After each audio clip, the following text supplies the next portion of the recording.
In this lesson, you will learn of the properties required of aircraft hydraulic fluids and of the necessity to have well-designed pipelines for carrying the fluid around the system. Plus, we will look at the design of the various seals used in a system to stop the fluid escaping. There are a number of properties that we would ideally like hydraulic fluid to have.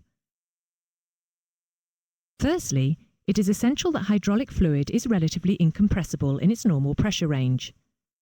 That is, up to 276 bar or 4000 psi.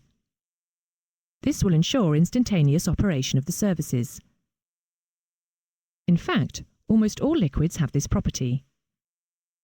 In the diagram, we show the effect of applying pressure to a container of liquid.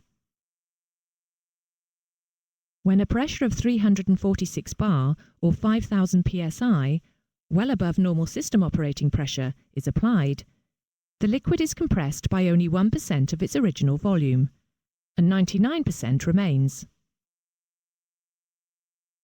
Hydraulic fluid must have good lubricating properties for both metal and rubber, as it will be used as the lubricant for all moving parts throughout the system. It should have a viscosity low enough to keep friction to a minimum, but high enough to help prevent leaks. Viscosity is a fluid's resistance to flow. The higher the viscosity, the greater the resistance. The fluid needs to have a high boiling point to help prevent cavitation, and a very low freezing point, as the reservoir may well be outside of the heated fuselage.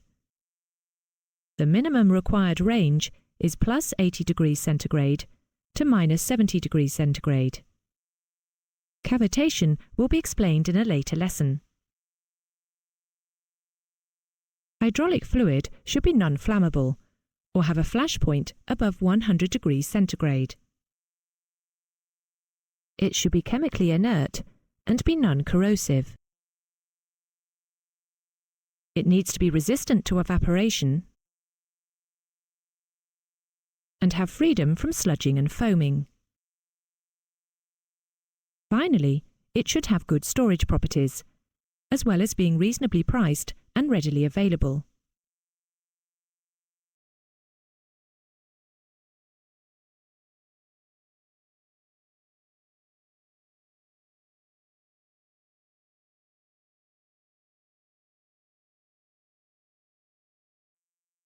No current hydraulic fluid has all of these properties.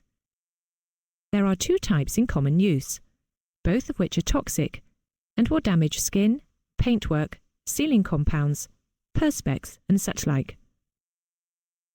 Both types of fluid are an irritant.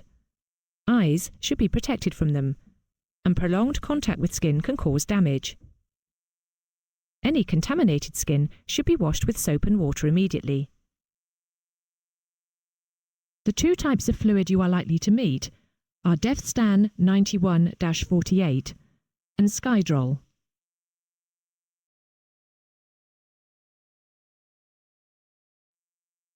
Defstan 91-48 is a super clean mineral hydraulic fluid.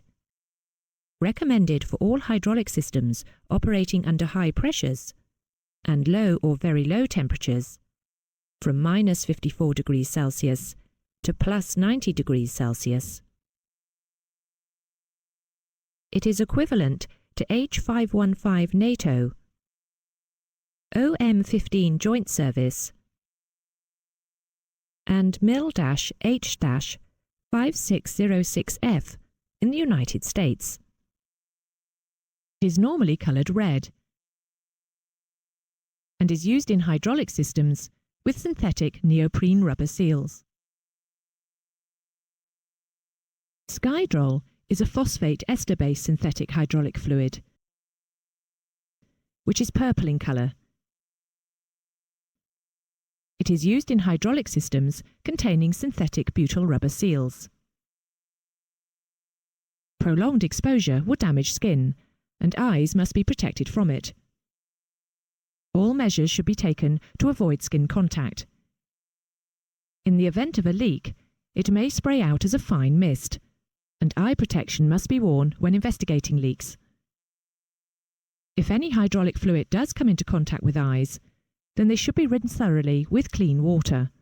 A medical assistant should be sought. It has a very high flash point of 170 degrees centigrade and is less prone to cavitation than mineral oil type fluid because of its high boiling point.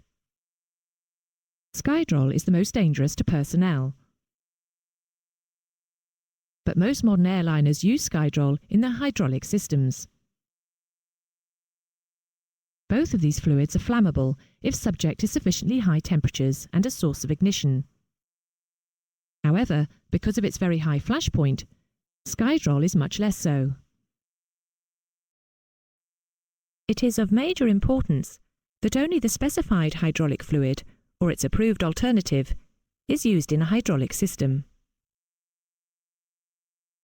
If the incorrect fluid is added to a system, breakdown of the seals is likely, causing fluid leakage, both internally within components and externally from the actuators.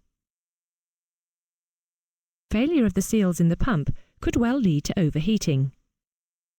Filters may become blocked with debris, and parts may be damaged by corrosion.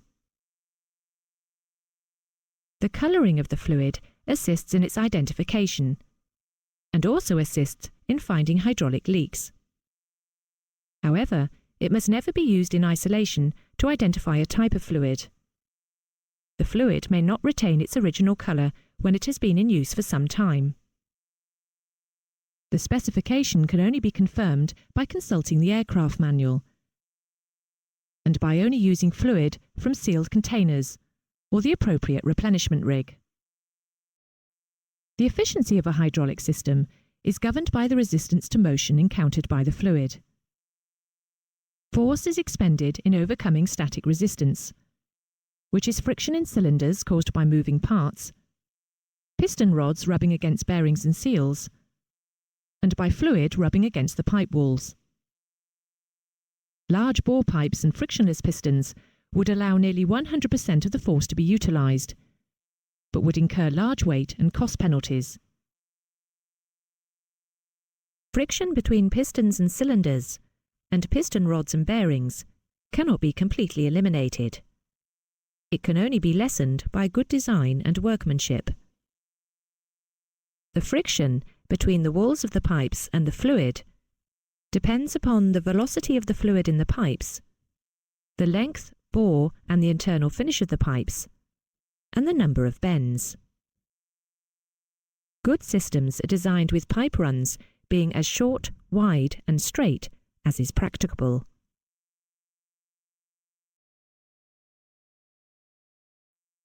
Seals perform a very important function in a hydraulic system, their primary purpose being to prevent leakage of fluid.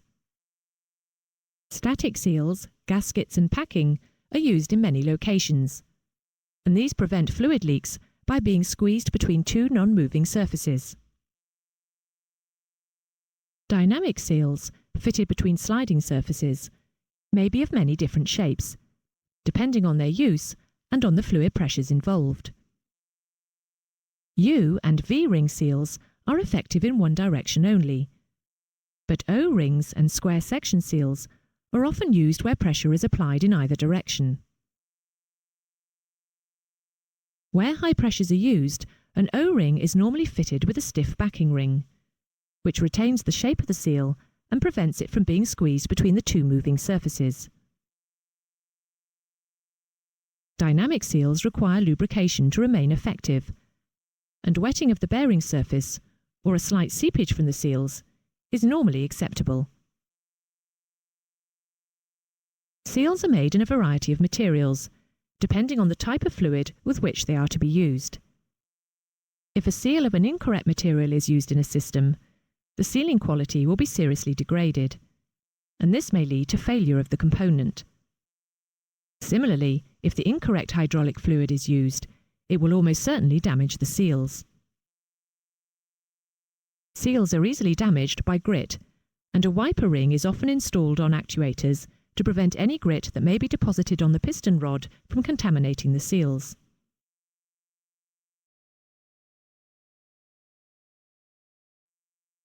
That concludes the lesson on hydraulic fluids. You should now know all the desired properties of a hydraulic fluid.